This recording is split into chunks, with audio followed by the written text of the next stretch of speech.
Welcome back to Low Stress Math with Mrs. Bono. We are on Lesson 3, Solving Equations with Fractions Independent Practice. Remember, low stress. First, find the least common denominator, then multiply all the terms by the least common denominator, then get rid of any fractions, cross-reduce, clear if possible, and then you can solve it. So let's start with this first problem. There's only one fraction here. What's the least common denominator? 5. It's the only fraction. So we're going to multiply this whole thing by 5. So 5 times 1 over 5x plus, well, that was the first one. 5 times 7 is 35 equals 5 times 11 is 55. Now, these are going to cancel. Don't really need them. Okay. Minus 35 from both sides. And 1x equals, because, we canceled that, 1x equals 20. Yay! See, wasn't that a little bit easier once you got rid of the fractions? Now let's get rid of this fraction. Least common denominator, 3. Okay, what are we doing here? Everybody times 3. So 3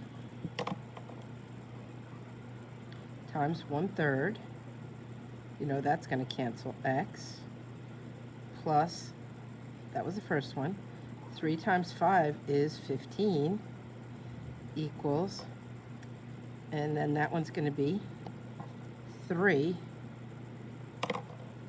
times 2/3. Now, notice, I didn't multiply those out because this is really 3 over 1. It's going to cancel. That's just 1x. Cancels. Plus 15 equals 3 divided by 3. 1 times 2, 2. So it's not as bad as it looks at first. Minus 15 from both sides. And x equals negative 13. Now, if I go back and actually read the directions, solve each of the following equations, okay, show all the steps, we did that, check your answer to level 1. All right, I'm going to check my answers. You know how much I love to check my work. Here we go. Check. 1/5, that's a 5, Bono, times 20,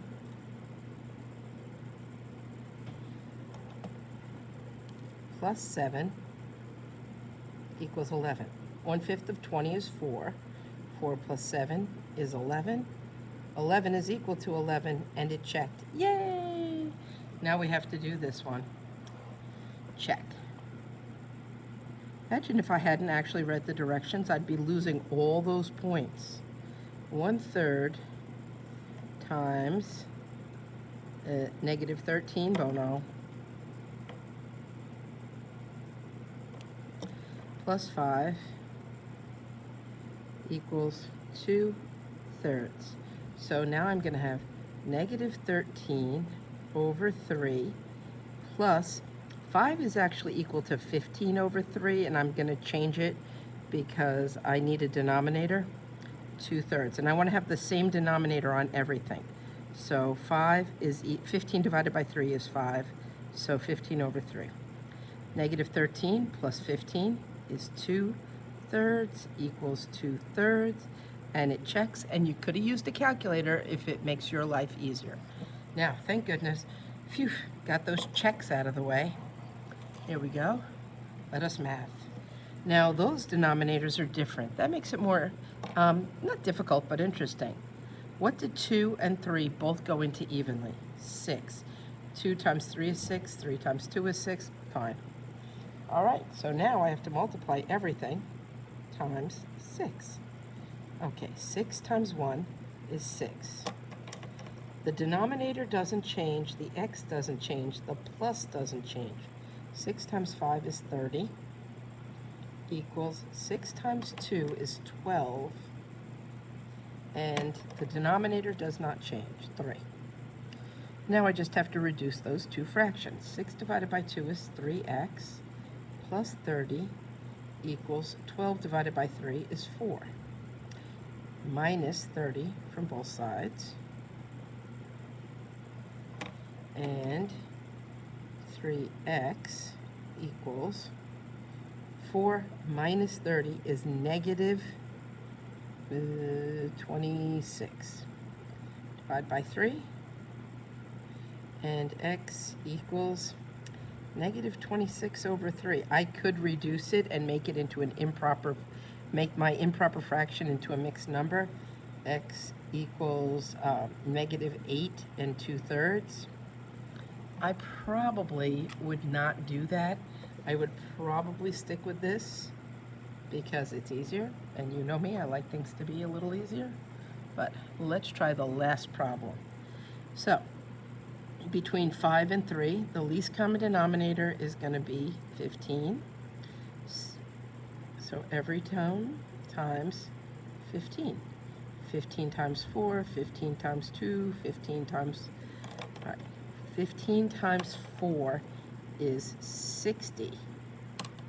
Divided by 5 minus 15 times 2 is 30x equals 15 times 4 is 60 divided by 3.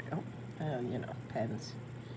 60 divided by 5 is 12 minus 30x equals 20. Minus 12 from both sides. Because this negative actually goes with the 30. I don't like this problem, so I'm going to change it to add negative 30. That way I know subtraction is the right thing to do. So negative 30x equals 8. Divide both sides by negative 30. And I'm not using a calculator, but 8 over negative 30 reduces down to negative 4 over 15. Hey, not too bad. I probably should grab a calculator and check them, but again, I'm kind of on the lazy side today. So, good luck, and you've got this.